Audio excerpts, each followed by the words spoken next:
اعوذ باللہ من الشیطان الرجیم،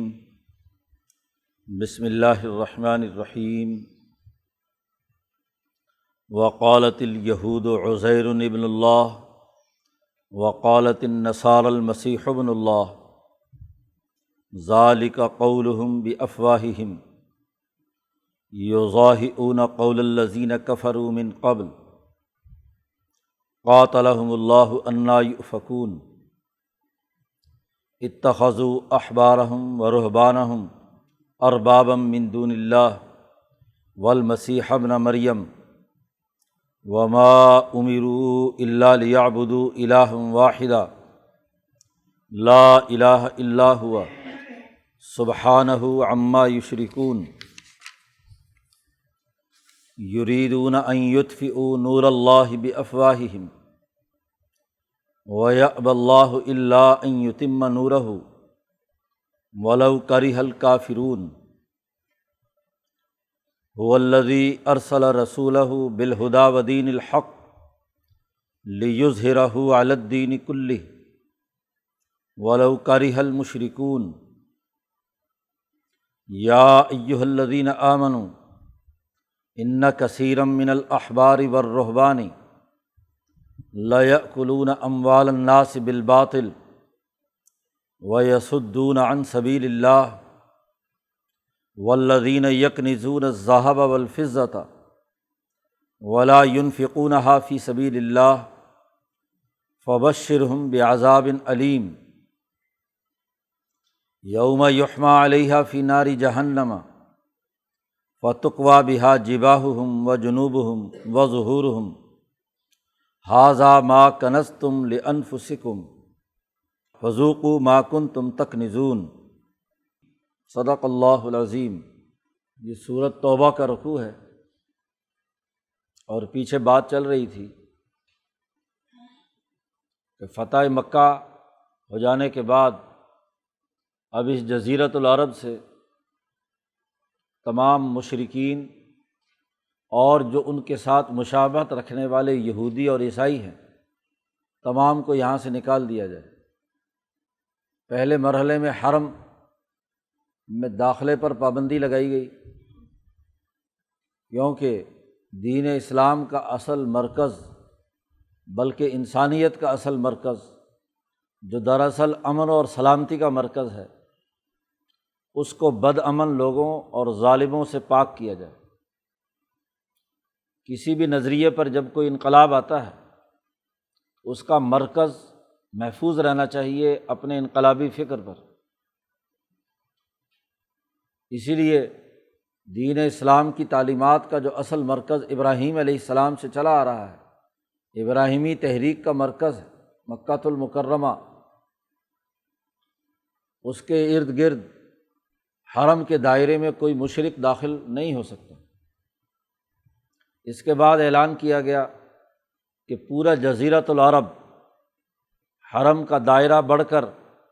جزیرۃ العرب جو خلیج احمر اور خلیج فارس کے درمیان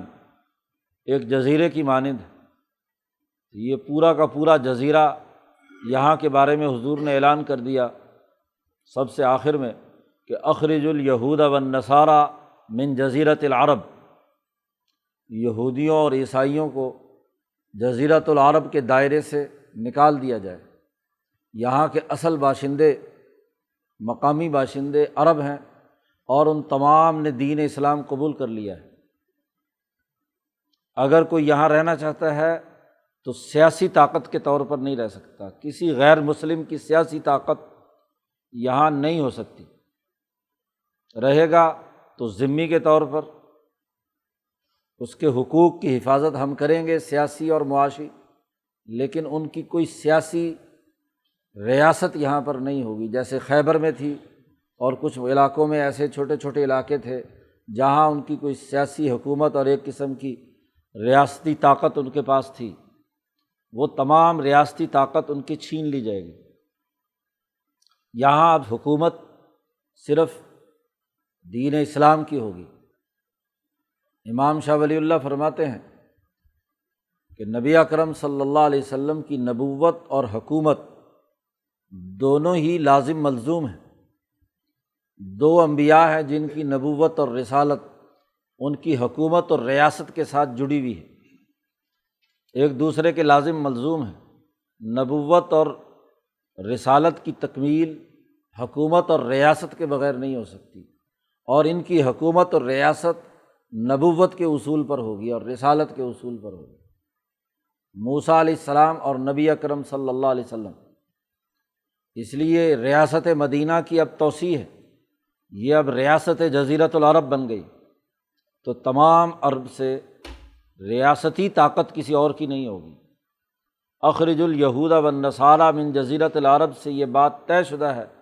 کہ کوئی یہودی اور عیسائی ریاستی طاقت کے ساتھ نہیں رہ سکتا۔ مشرکوں کی جو ریاست تھی مکہ، وہ فتح ہو کر ضم ہو گئی، اور ان کی اکثریت نے اسلام قبول کر لیا، بلکہ تمام عربوں نے اس کو اپنا قومی دین بنا لیا۔ اس لیے اب یہاں سوائے ایک ہی فکر اور نظریے کے لوگوں کے اور کوئی نہیں ہو سکتا۔ یہودی نسلیں، عیسائی نسلیں، یہ بنیادی طور پر عربی نسلیں نہیں ہیں، یہ باہر سے آ کر یہاں انہوں نے حکومتیں قائم کی ہیں، لہذا یہ اس پورے دائرے سے غیر ملکی جتنے بھی ہیں وہ باہر نکل جائیں۔ جو اسی جگہ کے لوگ ہیں عرب قبائل، وہ یہاں رہیں گے، اور وہ تمام کے تمام دین اسلام قبول کر چکے ہیں۔ ہاں، انفرادی طور پر کوئی فرد یا کچھ خاندان بطور ذمہ کے رہنا چاہتے ہیں تو ریاست ان کا ذمہ لیتی ہے، لیکن حکومت قائم کرنے کی انہیں اجازت نہیں ہوگی، ریاستی طاقت ان کے پاس نہیں ہوگی۔ اس کا اعلان کیا گیا اور پیچھے واضح کر دیا گیا کہ اہل کتاب میں سے وہ لوگ جو ہمارا یہ سسٹم نہیں مانتے، لا یدینون دین الحق، دین حق کا سسٹم قبول نہیں کرتے، اور ولا یحرمون ما حرم اللہ ورسولہ، اللہ اور اس کے رسول نے جو چیزیں حرام قرار دی ہیں اور ان کی کتابوں میں بھی ہیں، تورات اور انجیل میں بھی وہی احکامات ہیں، اپنی ہی کتاب پر بھی جو عمل نہیں کرتے اور اللہ اور آخرت پر پورا یقین نہیں رکھتے، تو ان سے قتال کرو اور انہیں یہاں سے نکال دو جب تک کہ ذمہ ہو کر جزیہ دینا قبول نہ کر لیں۔ اس رکوع سے پہلی آیت میں یہ بات کل اس پر گفتگو ہو چکی۔ اب ان کا اللہ پر ایمان نہ لانا اور دین حق کو قبول نہ کرنا، اور اللہ نے جن چیزوں کو حرام قرار دیا ہے ان کو حرام نہ سمجھنا، ان تین باتوں کا ان پر الزام لگایا گیا تھا، اس کا ثبوت پیش کیا جا رہا ہے اس رکوع میں۔ سب سے پہلے کہا کہ دیکھو یہ اللہ پر ایمان نہیں رکھتے، اس کی سب سے بڑی دلیل یہ ہے کہ وقالت الیہود عزیر ابن اللہ، یہودیوں نے کہا کہ عزیر اللہ کے بیٹے ہیں، وقالت النصارى المسیح ابن اللہ، اور عیسائیوں نے کہا کہ مسیح اللہ کے بیٹے ہیں۔ اب بلا بتاؤ ان کی کتاب میں تورات میں کہاں لکھا ہوا ہے کہ کوئی انسان اللہ کا بیٹا ہے؟ یہ جو عزیر کو خدا مانتے ہیں، یہ جو مسیح کو انہوں نے ثالث ثلاثہ، اللہ کے ساتھ تیسرا شریک مان لیا، یہ انجیل میں کہاں لکھا ہے؟ اس کا مطلب یہ کہ یہ نہ حقیقی یہودی ہیں نہ حقیقی نصرانی ہیں۔ یہودیت تو موسیٰ علیہ السلام کے دین پر تھی، اور اس کی بنیادی ذمہ داری اللہ کو ماننا اور اللہ پر ایمان لانا تھا۔ یہ اللہ کو چھوڑ کر عزیر کو خدا مانے ہوئے ہیں۔ یہودیوں کا ایک قبیلہ بہرحال اس وقت موجود تھا جب یہ آیت نازل ہوئی، بلکہ آج تک بھی مولانا نے حاشیے پہ لکھا ہے کہ ریاست مینڈو کے اور وہاں مدرسہ یوسفیہ کے استاذ تھے امیر شاہ خان صاحب، جن کی روایات امیر الروایات کے نام سے مشہور ہیں، جو ولی اللہ سلسلے کے بزرگوں کے شاگرد رہے ہیں شاہ اسحاق صاحب کے۔ تو وہ فلسطین گئے تو انہوں کو وہاں یہودیوں کا ایک قبیلہ آج بھی ایسا ملا جو عزیر کو اللہ کا بیٹا سمجھتا ہے، انہیں عزیری کہا جاتا ہے۔ عام طور پر یہودی یہ اعتراض کر دیتے ہیں کہ اس آیت میں یہ ہم پر الزام لگایا گیا ہے کہ ہم عزیر کو اللہ کا بیٹا مانتے، ہم تو نہیں مانتے۔ تو ان کا ایک فرقہ موجود ہے آج بھی، تو اس فرقے کی وضاحت بیان کرتے ہوئے، اور عرب کے اندر ایسے لوگوں کی کثرت تھی، تو چونکہ عرب سے نکالنا پیش نظر ہے تو اس لیے واضح کر دیا کہ یہ لوگ وہ ہیں جو عزیر کو نبی یا موسیٰ علیہ السلام کو نبی ماننے کے بجائے عزیر کو اللہ کا بیٹا سمجھتے ہیں، تو یہ اللہ پر ایمان کہاں لائے؟ قرآن عقلی دلائل سے ان کے جو جرائم ہیں وہ بیان کرتا ہے، محض فتوے داغ کر، کسی پر الزام لگا کر، جھوٹا الزام لگا کر یہ نہیں کہتا کہ جی تم بے ایمان ہو گئے۔ تمہارے ایمان نہ ہونے کی دلیل یہ ہے کہ تم عزیر کو اللہ کا بیٹا مانتے ہو۔ عیسائی جو ہیں مسیح کو اللہ کا بیٹا مانتے ہیں۔ ذالک قولہم بافواہہم، یہ ان کی بات ہے جو ان کے منہ سے نکل رہی ہے، گھڑی ہوئی بات ہے، حقیقت میں اس کا کوئی تعلق نہیں ہے کہ عزیر یا عیسیٰ اللہ کا بیٹے ہوں۔ یضاہئون قول الذین کفروا من قبل، ان سے پہلے جو لوگ کافر ہو چکے ہیں یعنی مشرک، جو اللہ کے ساتھ پتھر کے بت کو شریک بناتے ہیں، جو اللہ کے ساتھ مختلف مورتیاں بنا کر لات منات کو وہ خدا مانتے ہیں، شریک ٹھہراتے ہیں، انہوں نے چلتے پھرتے انسان کو اور وہ بھی نبی کو اللہ کا بیٹا بنا کر اسی کام کا ارتکاب کیا ہے۔ یضاہئون یشابہون، یہ وہ مشابہت رکھتے ہیں ان لوگوں کی جنہوں نے کفر کیا تھا اس سے پہلے۔ قاتلہم اللہ، اللہ تعالیٰ ان کو قتل کرے، ان کو تباہ و برباد کرے۔ انا یؤفکون، کہاں بہہ کے جا رہے ہیں؟ مشرکین کو تو یہ کہا جا سکتا ہے کہ ان پر کوئی کتاب نہیں آئی، کوئی علم نہیں ہے، تو بسا اوقات ان کے ایسے جاہل لوگ جو ہیں وہ اس قسم کی بت پرستی میں مبتلا ہوں۔ ان کے پاس تو باقاعدہ نبی آئے، ان کتابیں نازل ہوئیں اور ان میں احکامات آئے، اس کے باوجود بھی یہ کہاں بہہ کے جا رہے ہیں؟ صاحب علم گمراہ ہو جائے تو اس سے بڑی خرابی کی بات کیا ہے؟ پھر ایک فرقہ تو وہ ہے جو عزیر کو خدا مانتا ہے، دوسرا ایک اور ان تمام یہودیوں اور عیسائیوں کی مشترکہ خصوصیت ہے کہ اتخذوا احبارہم و رہبانہم اربابا من دون اللہ، انہوں نے اپنے علماء اور اپنے پیروں کو اللہ کو چھوڑ کر خدا بنا لیا۔ اربابا من دون اللہ، اللہ کے علاوہ رب سمجھتے ہیں یہ اپنے علماء کو اور اپنے پیروں کو۔ اور والمسیح ابن مریم، اور مسیح ابن مریم کو اپنا رب سمجھتے ہیں۔ چلو مان لیا جائے کہ یہودیوں کا ایک چھوٹا سا قبیلہ ہے جو حضرت عزیر کو اللہ کا بیٹا مانتا ہے، لیکن باقی سارے یہودیوں کا حال بھی کیا ہے؟ وہ بھی کوئی شرک سے کم بات ہے کہ انہوں نے اپنے علماء کو، جو علماء یہود ہیں، علماء سو ہیں، ان کو اپنا رب بنا لیا، حالانکہ رب تو اللہ ہے، اور اپنے پیروں کو رب سمجھ لیا کہ وہی سب کچھ دینے والے ہیں، وہی داتا ہیں، وہی سب کچھ ہیں۔ وما امروا الا لیعبدوا الہا واحدا، ان کو تو حکم دیا گیا تھا یہ کہ یہ ایک اللہ واحد کی کیا ہے؟ پیروی کریں، اسے رب مانیں، لا الہ الا ہوا، اللہ کے علاوہ اور کوئی نہیں، سبحانہ، اللہ پاک ہے اس تمام ان کے کاموں سے جو وہ یہ شرک کر رہے ہیں۔ عما یشرکون، جو یہ شرک کر رہے ہیں، جن کو اللہ کا شریک ٹھہرا رہے ہیں، عزیر کو، مسیح ابن مریم کو، یا علماء سو اور پیروں کو اللہ کے برابر شریک ٹھہرا رہے ہیں، اللہ تعالیٰ اس سے بہت بلند تر ہے۔ تو پہلی فرد جرم عائد کی تھی کہ یہ لا یؤمنون باللہ ولا بالیوم الآخر، یہ اللہ اور آخرت کے دن پر ایمان نہیں رکھتے، تو اس کا ثبوت پیش کر دیا اس پہلی فرد جرم کا جو اہل کتاب پر ہوئی تھی کہ یہ لوگ ایمان لانے والے نہیں ہیں، عزیر کو اور مسیح ابن مریم کو، علماء سو کو، پیروں کو یہ خدا مانتے ہیں۔ یہ آیت جب نازل ہوئی تو اس پر عیسائیوں اور یہودیوں نے یہ الزام لگایا، بلکہ یہ سوال عدی ابن حاتم نے کیا جب حضور صلی اللہ علیہ وسلم کے لشکر بنو طے کو فتح کرنے کے لیے روانہ ہوئے، تو یہ عدی اپنے قبیلے کے سردار تھے، یہ بھاگ کر شام چلے گئے، اور ان کی بہن اور باقی پورا قبیلہ گرفتار ہو کر حضور کے پاس آیا۔ تو جب حضور کو پتہ چلا کہ یہ حاتم طائی کی بیٹی آئی ہے، تو حضور نے اس کا بڑا احترام کیا، اعزاز و اکرام سے رکھا کہ یہ سخی کی بیٹی ہے، اور اس کے جو باقی جو عزیز و اقارب تھے کہ وہ بھی اس کے بھائی جو ہیں، سردار تو بھاگ گیا تھا یہ عدی جو ہیں، تو باقی سارے جو ہیں وہ ان کو حضور نے ان کا احترام کر کے حضور نے فرمایا کہ ان کو رہا چھوڑ دو، انہوں نے انسانیت کے لیے اس کے باپ نے خدمت کی ہے، سخاوت کی ہے، مال خرچ کرتا تھا، لہذا ان کو چھوڑ دو۔ جب انہیں رہا کر دیا گیا تو وہ بہن پھر تلاش کرتے ہوئے شام اس کے پاس پہنچی۔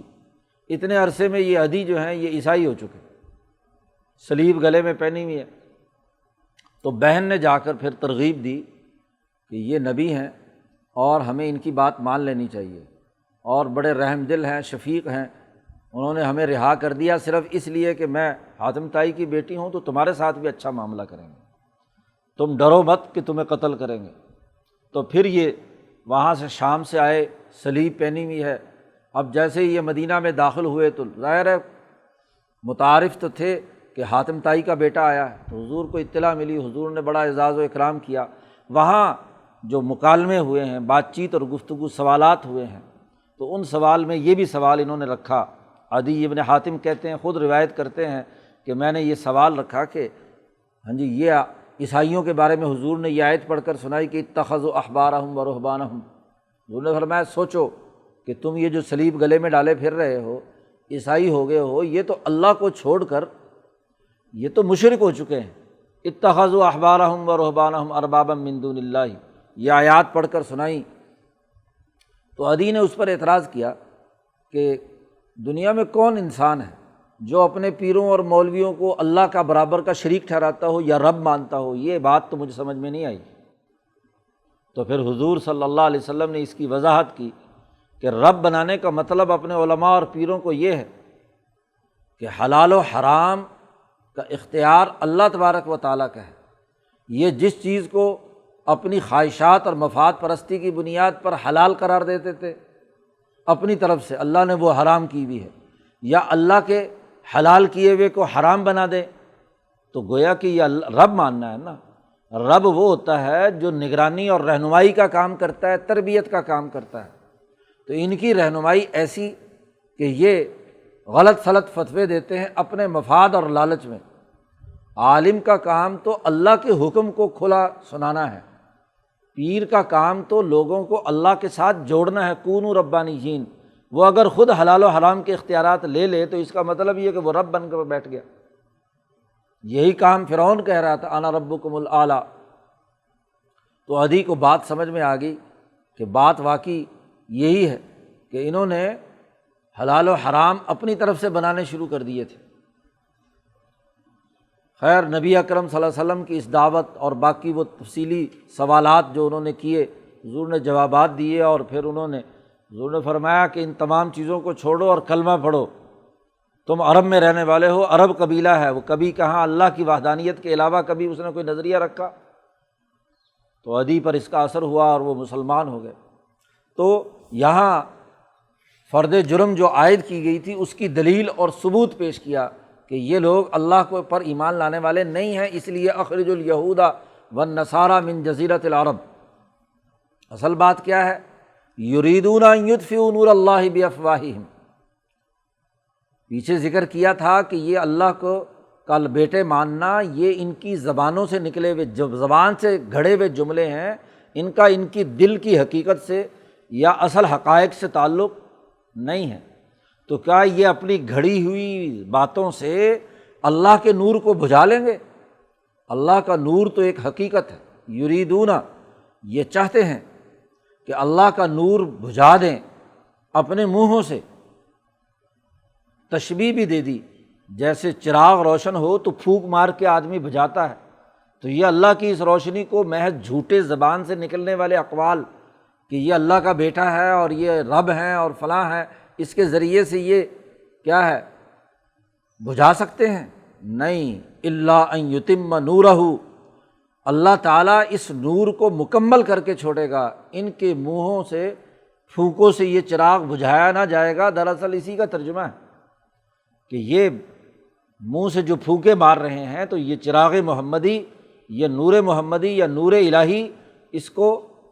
بجھایا نہیں جا سکتا، یہ غالب آ کر رہے گا، اس کو مکمل ہونا ہے۔ وَلَوْ كَرِهَ الْكَافِرُونَ، اگرچہ کافر لوگ کتنا ہی ناپسند کیوں نہ کریں۔ یہ کفر ہے کہ اللہ کی الوہیت کا انکار کرنا اور عیسیٰ یا عزیر کی الوہیت کی بات کرنا۔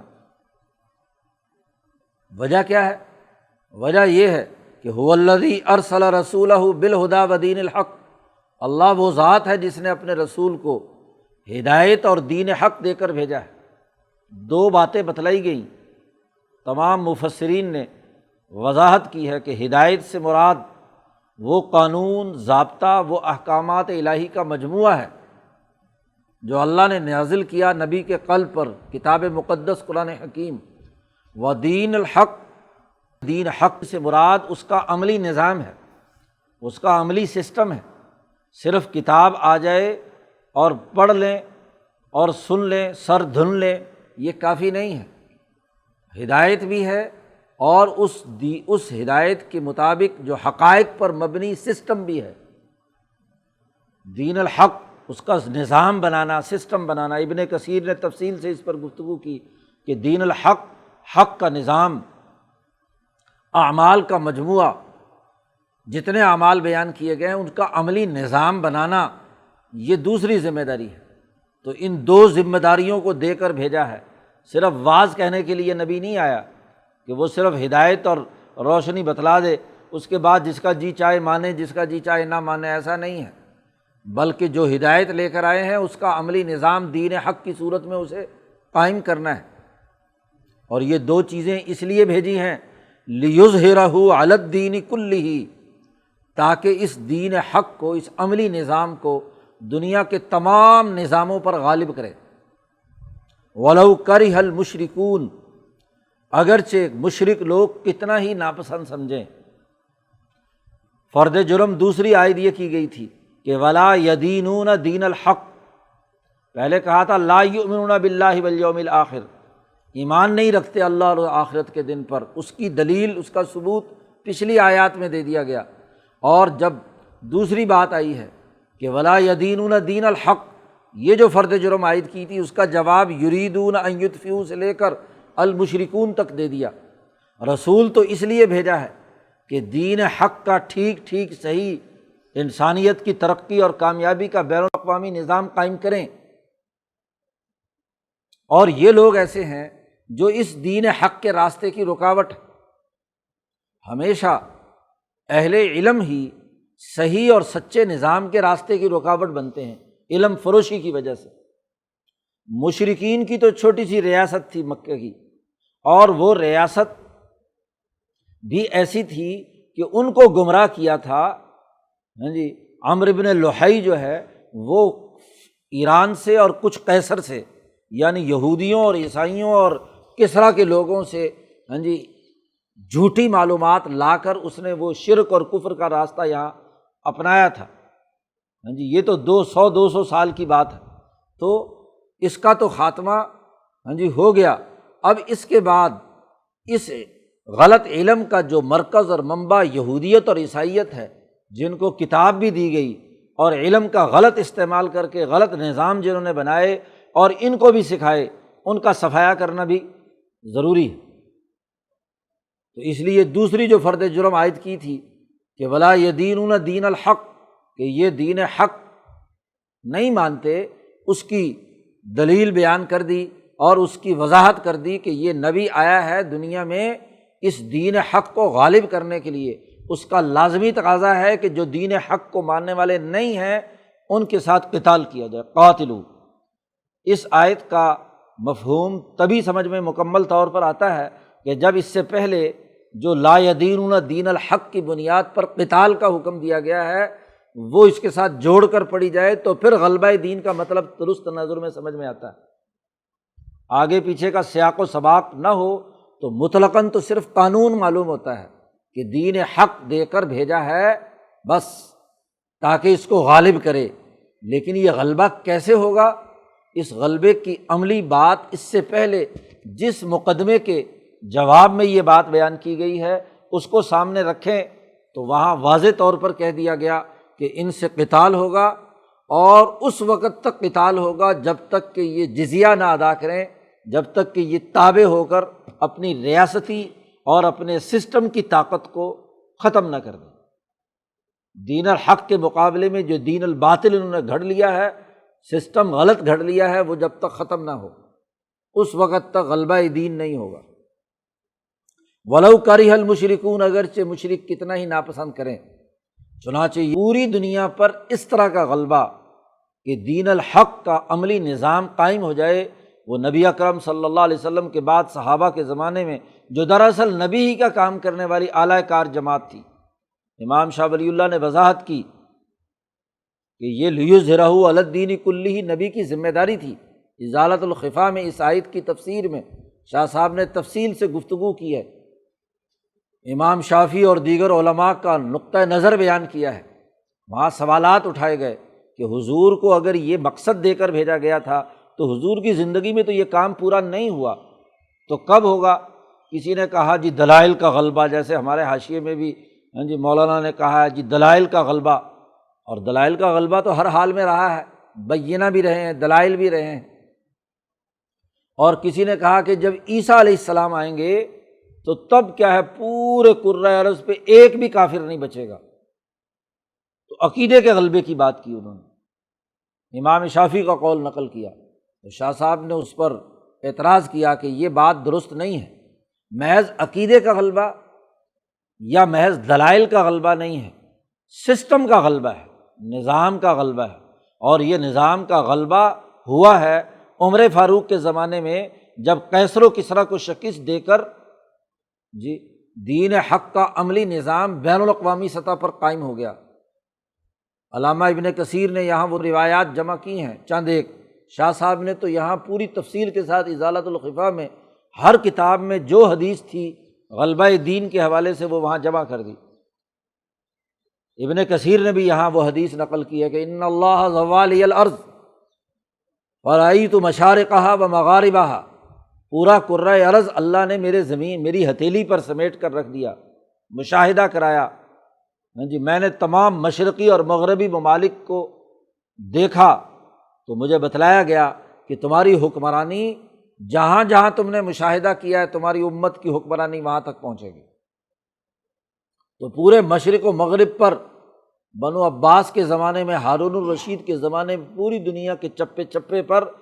عملاً جو سیاسی اور معاشی نظام ہے وہ دین حق کا غالب ہو گیا، عقیدے کا غلبہ نہیں ہے۔ تو اس لیے اور عیسیٰ علیہ السلام کا بھی جہاں تذکرہ کیا جاتا ہے تو وہ بھی یملأ الارض عدلا و قسطا، وہ بھی زمین کو عدل و انصاف سے بھر دیں گے، یہ جملہ وہاں پر آیا ہے۔ تو بات یہ ہے کہ جب سسٹم کے تناظر میں اس کو سمجھا جائے تو دین حق کے غلبے کی بات درست طور پر معلوم ہو جاتی ہے۔ پھر پیچھے یہ بات کہی گئی تھی جو فرد جرم تیسری بات بیان کی تھی، ولا یدینون دین الحق کے بعد حتی یعطوا الجزیۃ عن ید وہم صاغرون، کہ وہ جب تک تابع ہو کر اپنے تمام وسائل ہمارے حوالے نہ کر دیں۔ یہ کیوں؟ اس کے دلائل، اس فرد جرم، یہ تمام ان سے مال لینے کے مقاصد اور اہداف کیا ہیں، تو اس کی وجہ بیان کی ہے۔ یا ایھا الذین آمنوا ان کثیرا من الاحبار والرہبان لیأکلون اموال الناس بالباطل، اے ایمان والو، بہت سے علماء اور بہت سے پیر لیأکلون اموال الناس بالباطل، لوگوں کا مال باطل طریقے سے کھاتے ہیں۔ تین ہی طبقے ریاستی نظم و نسق کے چلانے کے ذمہ دار ہوتے ہیں: اہل علم جو علمی اور قانونی نظام کے محافظ ہوتے ہیں، اہل دل جو لوگوں پر توجہات ڈال کر ان کو اپنی طرف اعلیٰ اخلاق کے نام پر اخلاق سکھانے کے ذمہ دار بنتے ہیں، جن کو راہب کہیں یا پیر کہیں، جو بھی کہیں، درویش کہیں۔ اور تیسرا وہ طبقہ جو حکمران، سرمایہ دار، ریاستی نظم و نسق کا ذمہ دار ہوتا ہے، جو دراصل لوٹ مار کرتا ہے، خزانوں پر قبضہ کرتا ہے، حکمران اور مالدار طبقے۔ اور جب غلط سسٹم ہوتا ہے تو یہ تینوں بگڑ جاتے ہیں۔ ان تینوں کے پیش نظر مال کمانا ہوتا ہے، تو بہت سے علماء اور پیر، ان کی سب سے بڑی خرابی کیا ہے کہ وہ لوگوں کا مال باطل طریقے سے کھاتے ہیں اور اللہ کے راستے سے روکتے ہیں۔ حالانکہ ان کا کام، جو اپنے آپ کو عالم یا پیر کہتا ہے، اسے تو اللہ کے راستے سے جوڑنا ہے۔ وہ اللہ کے راستے سے توڑ کر اپنے ذاتی مفادات کے لیے مال و دولت پر نظر رکھے، ہر آنے والے مرید کی جیب پر نظر ہو کہ کب یہ بٹوا کھولے اور کوئی نذرانہ پیش کرے، جی یہ کب کوئی کیا ہے رسید کٹوائے، ہاں جی، تو مفاد اٹھانے کے لیے ہاں جی نظر لوگوں کی مال اور دولت پر ہے۔ تو باطل طریقے سے، یعنی ان کی رضامندی کے بغیر ان کی جیب سے مال نکلوانا، یہ بہت بڑا جرم ہے۔ چاہے اپنے ہاں جی وہ چیلے چانٹے رکھے ہوئے ہوتے ہیں جو ترغیب دینے کے لیے ہوتے ہیں کہ جی پیر صاحب کو نظر و نیاز دو، ان کو جو ہے نا عالم صاحب کی خدمت کرو، اس کے لیے کچھ لوگ ہوتے ہیں ہاں جی سفیروں کے نام پر۔ یا حضرت حاجی امداد اللہ صاحب فرماتے ہیں کہ خود پیر صاحب کو اگر توجہ ڈالنے کی عادت پیدا ہو گئی اور اس نے تصرف کر کے کسی پر توجہ ڈال کر کہا کہ جی یہ ہاں جی اس کی جیب سے پیسے نکلنے چاہیے، جیسے مسمرزم کے طور پر کسی پر اثر انداز ہو، تو یہ بھی ڈاکہ ہے، چوری۔ جی جب وہ اللہ سے جوڑنے کا کام کر رہا ہے تو اس کو تو خالص بغیر کسی پیسے پر نظر کیے ہوئے، اسے تو صرف اللہ کی رضا کے لیے اس کے دل توجہ ڈالنی ہے، تو اس کے دل کو اللہ کی طرف متوجہ کرنے کے لیے، نہ یہ کہ مال و دولت کی طرف متوجہ کرنے کے لیے، پیسے نکلوانے کے لیے، تو یہ ناجائز اور حرام ہے۔ تو یہ لوگ ایک تو یہ غلط پیسہ بٹور رہے ہیں، یہ جو پیسے کا ارتکاز ہو رہا ہے اس مذہبی طبقے کے پاس،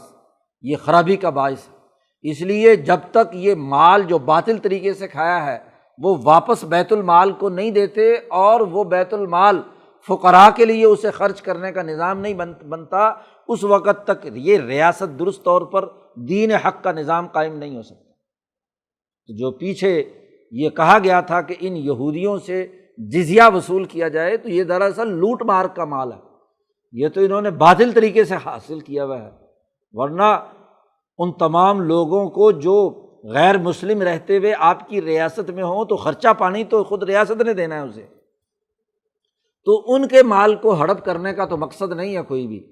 یہ جو فالتو مال انہوں نے اب تک حرام خوری سے جمع کیا ہے، یہ جو بڑی بڑی تجوریاں اور غلے رکھے ہوئے ہیں اور ان میں جو سونا زیورات اور ارتکاز کر کے رکھے ہوئے ہیں، ان تمام کو واپس لینا ضروری ہے، کیونکہ اس سے غلط سیاسی طاقت پیدا ہوتی ہے۔ ایک عالم کی ریاست ہوتی ہے، ہاں جی ایک پیر صاحب کی ریاست ہوتی ہے، اس کا پیر خانہ، تو وہ اس ریاست کے اندر اپنی طاقت کا غلط استعمال کرتا ہے۔ تو ایسے لوگ جو اپنی اس طاقت کو اجتماعی مفاد میں خرچ کرنے کے بجائے یا اجتماعی مقاصد میں خرچ کرنے کے بجائے ذاتی مقاصد پر خرچ کر رہے ہیں، ذاتی مفادات اور خزانے بنا بنا کر رکھ رہے ہیں، ان سے وہ مال لینا ضروری ہے۔ اس لیے کہا یعط الجزیۃ، اور پھر اس جملے کی وضاحت بھی سمجھ میں آ جاتی ہے کہ وہم صاغرون، کہ وہ ذلیل ہو کر وہ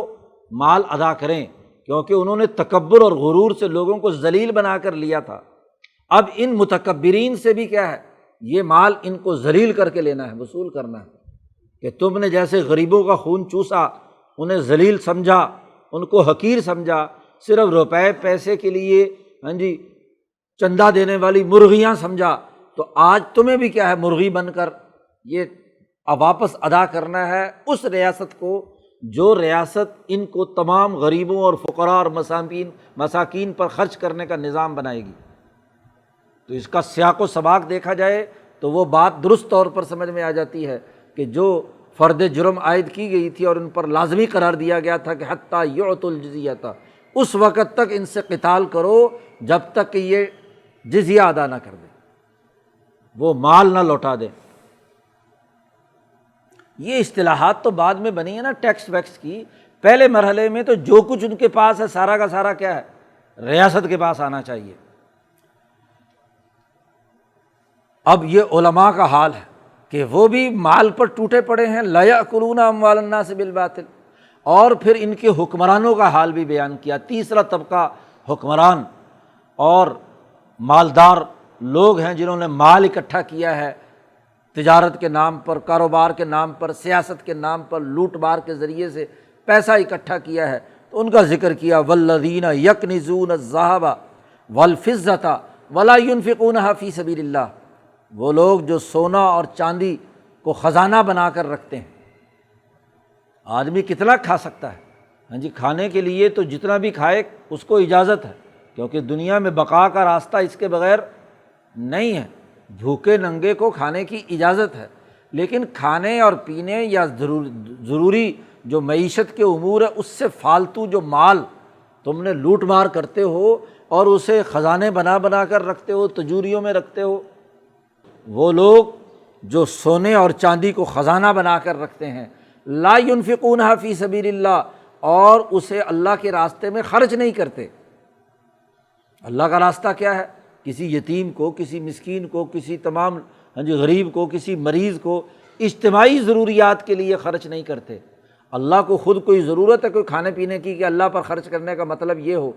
نہیں، اللہ کے بندے، اللہ کی مخلوق اس کنبے پر خرچ نہیں کرتے، مال جوڑ جوڑ کر رکھتے ہیں۔ تو فبشرہم بعذاب علیم، ان پر خوشخبری سنا دیجئے دردناک عذاب کی۔ تو ان کو عذاب سے بچانے کے لیے یہ جو جزیہ کی وصولی ہے، یہ جو ان سے مال واپس لینا ہے، یہ ان کو عذاب سے بچانے کے لیے ہے، اس لیے ان کو خوشخبری سناؤ دردناک عذاب کی۔ دنیا میں یہ مال ان کو واپس لینا ہے ان سے، اور اگر واپس نہیں ہوتا اور انہی کے پاس خزانہ بنا کر رکھا ہے تو یوم یحمى علیہا فی نار جہنم، جب یہ مال جہنم کی آگ میں تپایا جائے گا، آگ اس پر دہکائی جائے گی اس مال پر، اور جب یہ جیسے آگ جل رہی ہو تو اس میں وہ کڑا ڈال کر گرم کرتے ہیں، بالکل پکا، جانوروں کو داغ لگانے کے لیے یہ جو لوگ جانور رکھتے ہیں ان کے علاج معالجے کا یہ بھی ایک طریقہ ہے کہ بالکل گول، ہاں جی، ایک لوہے کا کڑا بنا ہوا ہوتا ہے اور اس کے پیچھے ایک ہتھی ہوتی ہے، ہاں جی، وہ آگ میں رکھ کر اس کو ہوا لگا کر، ہاں جی، آگ بھڑکتی ہے جیسے وہ کلی کرنے والا کرتا ہے، تو وہ بالکل جب آگ کی طرح انگارہ ہو جاتا ہے تو اس کو اٹھا کر جانور کی یہ پیچھے ران کے پیچھے لگاتے ہیں، اور بسا اوقات نمبرنگ کے لیے کہ کون سے نمبر کا جانور ہے یا کس کا جانور ہے، مخصوص نشان اپنا لوہے کا بنوا کر وہ ماتھے پہ لگایا جاتا ہے اور پیچھے لگایا جاتا ہے، اس کو کہتے ہیں تقویٰ، کہ یہ داغ لگانا۔ تو ہم یہ مال جہنم کی آگ میں تپائیں گے، جی، اس مال پر آگ جہنم کی جو ہے دہکائی جائے گی، اور جب وہ ملکل تیار ہوگا تو پھر ان کے چہروں پر، ان کے پہلوؤں پر، ان کی پشتوں پر داغا جائے گا، تقویٰ بہا جباہہم، ان کے ماتھے پر اور ان کے کروٹ دونوں طرف کے جو پہلو ہیں، وظہورہم، اور ان کی پشتوں پر۔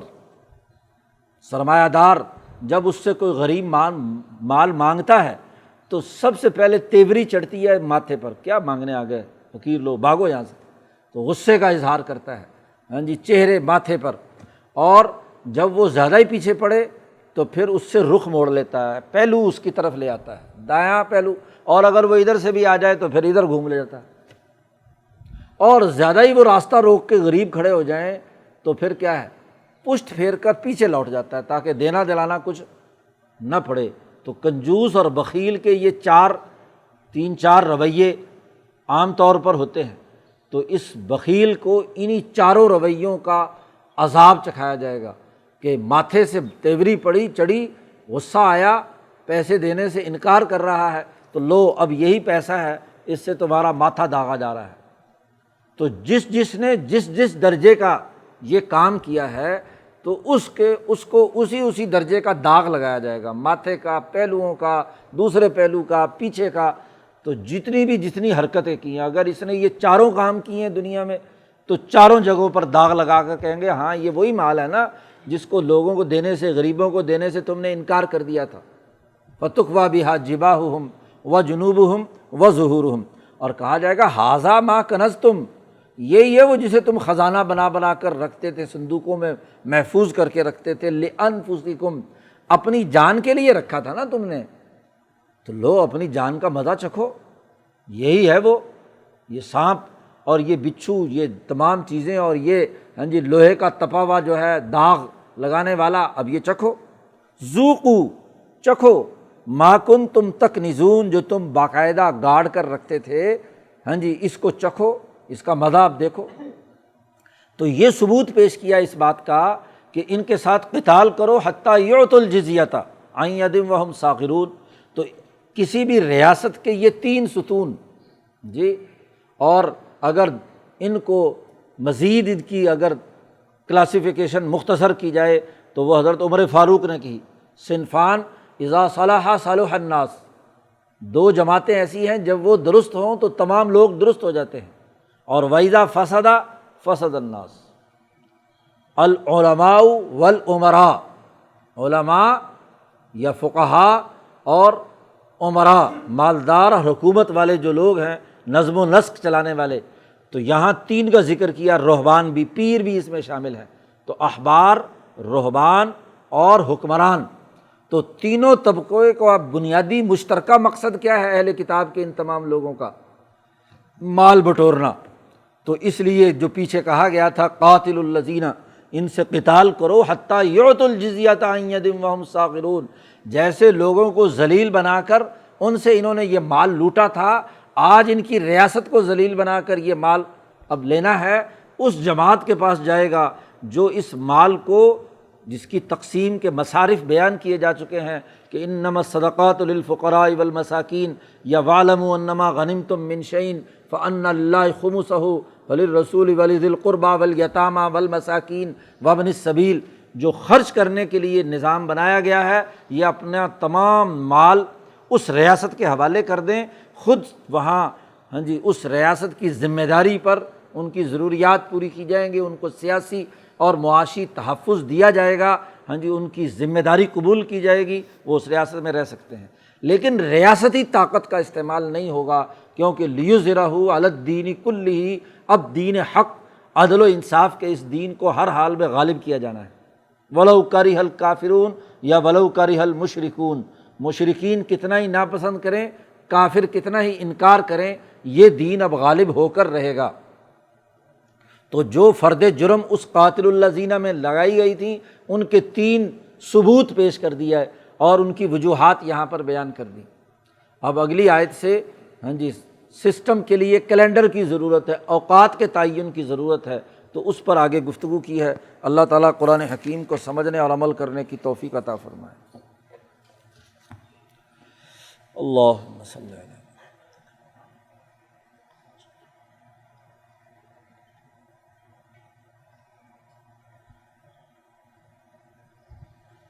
اجمعین۔